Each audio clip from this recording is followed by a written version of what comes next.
Welcome to Community Church and one of our weekly devotionals.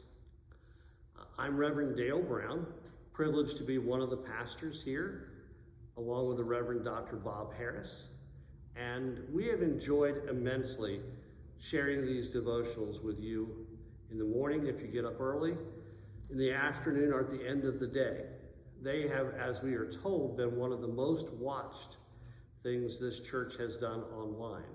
We just want to say thank you and ask you to continue watching, because starting the day, ending the day with God is so very, very vital. One of my very favorite prophets is the Old Testament prophet Isaiah. I love listening to the Messiah that brings so much of Isaiah's words into writing, into music, and hearing of the greatness of God in that whole plan to redeem humanity. And so I'd like for us to focus this morning, today, on one verse from Isaiah. It's found in the 61st chapter, and it's the 3rd verse. Now, to understand the context, you need to read the first 4 verses, but I only want to focus right now on verse 3. A single word can make a lot of difference. In verse 3, the word instead appears 3 times. And the word instead means an exchange. I would like to have apples instead of oranges. Another way of saying it is in place of or substituted for.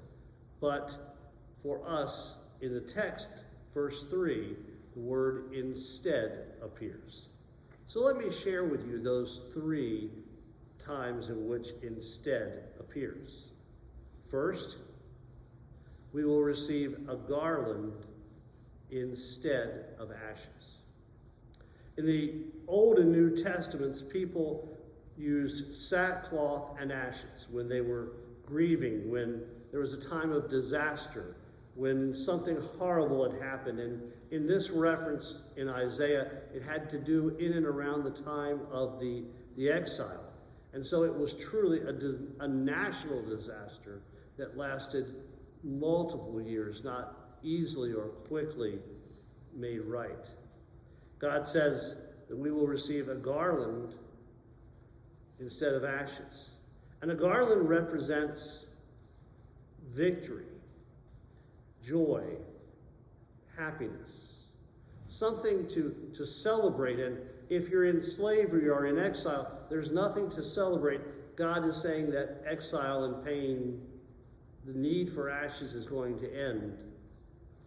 And we will be in a time where we give witness to the visible reality of joy. A garland was made out of laurel leaves or meadow flowers, and someone wore it when they won a race or when something good happened.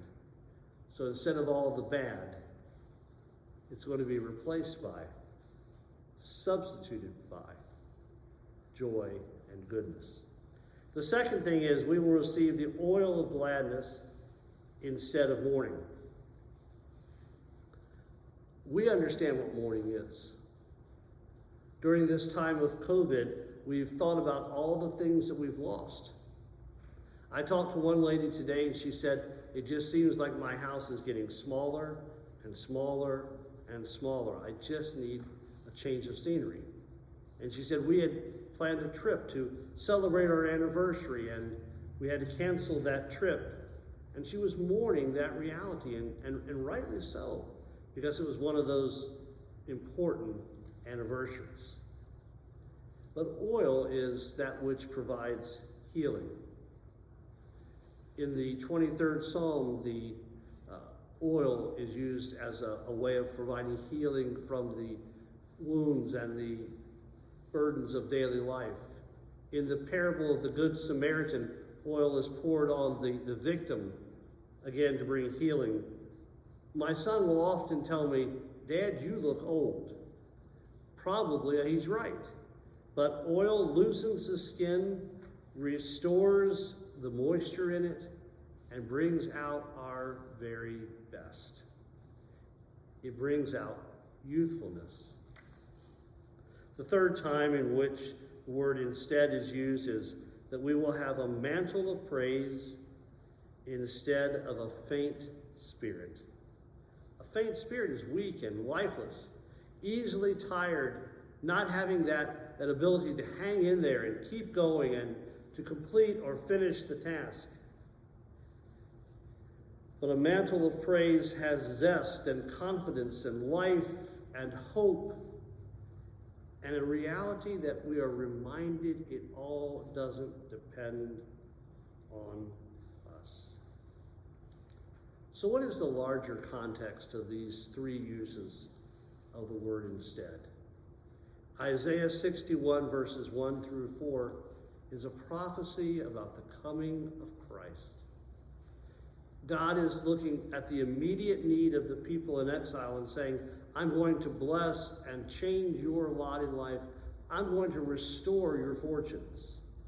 But he's also looking down through history and saying, I'm going to do that for the entire human race through the person of the Messiah, through Jesus whom I am sending. Today, we're faced with a choice.